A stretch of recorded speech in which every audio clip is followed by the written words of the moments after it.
देखिए, सबसे पहली बात तो मैं यहाँ पे ये कहना चाहता हूँ कि किसी की भी माँ को अपशब्द नहीं कहने चाहिए। वो तो हमारे देश के प्रधानमंत्री है, तो उनकी माँ को तो बिल्कुल भी नहीं कहने चाहिए। सबसे पहले मैं उस घटना का निंदा करता हूँ, लेकिन मैं एक चीज यहाँ पे पूछना चाहता हूँ। आप इस मुद्दे पे पिछले 2-3 दिन से यहाँ पे डिबेट कर रहे हैं।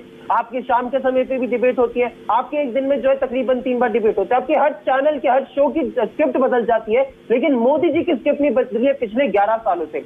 आप कर्नाटक के चुनाव में चले जाइए, वहां पे भी वही स्क्रिप्ट लेकर आ जाएंगे। मध्य प्रदेश के चुनाव में चले जाइए, वहां पे भी वही स्क्रिप्ट है। तो उनकी स्क्रिप्ट कब बदलेगी, ये सवाल आज देश पूछना चाहता है। आज मैं यहाँ पे कहना चाहता हूँ, उन्होंने लंबा चौड़ा बीजेपी के प्रवक्ता ने भाषण किया, कल इन्होंने बहुत सारे अपने वक्तव्य दिए बीजेपी के नेताओं ने, लेकिन एक सवाल आज बिहार की जनता और इस देश की जनता पूछना चाहती है। आपने मोदी जी की मां का अपमान हुआ, इसके लिए आपने बिहार बंद बुलाया, लेकिन क्या आप मोदी जी की मां का अपमान हुआ इस वजह से वहां पे मौजूद तमाम रिपोर्टर्स की मां को आप मां की गाली देंगे?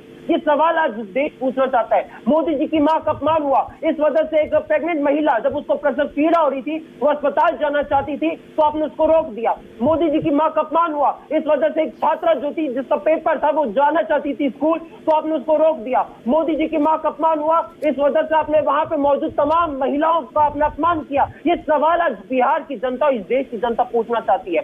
एक सवाल जो सबके जहन में वो ये है कि आज ये सब लोग जानना चाहते कि क्या मोदी जी की मां के साथ हुआ, इस वजह से ये सब हुआ है? अगर किसी और की मां के साथ होगा तो भी क्या देश बंद बुलाया जाएगा या बिहार बंद होगा? ये सवाल सब लोग पूछना चाहते हैं। दूसरी बात जो आपने यहाँ पे बात करी कि वो कांग्रेस का था, तो मैं एक चीज आपको बता दूं, आपके माध्यम से आपके दर्शकों को बता दूं, ये सबने ही माना है, सभी चैनलों ने दिखाया भी है कि उसका संबंध कांग्रेस पार्टी से और आरजेडी से नहीं था। तो ये बात मैं आपकी जानकारी के लिए यहाँ पे दुरुस्त कर दूं। और ये सवाल सब लोग पूछना चाहते हैं कि जिस व्यक्ति ने शब्द बोले उसको गिरफ्तार कर लिया गया, उसको कोर्ट के सामने पेश भी किया गया, तो इसके बाद ये बिहार बंद बुलाने का मतलब क्या था?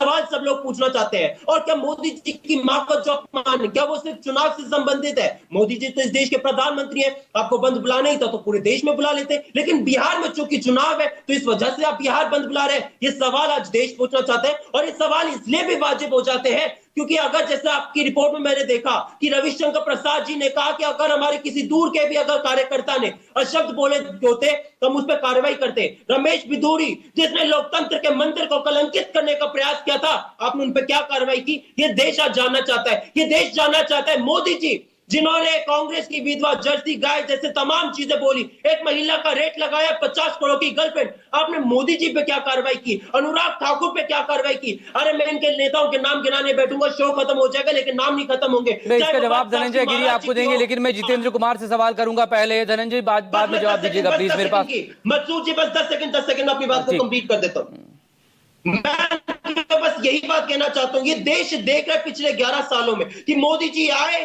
वहां से विदेश में से यात्रा करने के बाद उनको पंजाब में बाढ़ आ रही है, वहां पे महिलाओं के आंसू पोंछने की जगह मोदी जी बिहार में क्या बाहर है। ये देश देख रहा है कि ट्रंप के टैरिफ से हमारे देश में बेरोजगारी भयावह रूप ले चुकी है। वहां पे माताओं के जो बेरोजगार हो चुके उनके बेटे, उनके आंसू, यानी मुद्दों पर बात होनी चाहिए, जो मुद्दे सामने खड़े। जितेंद्र कुमार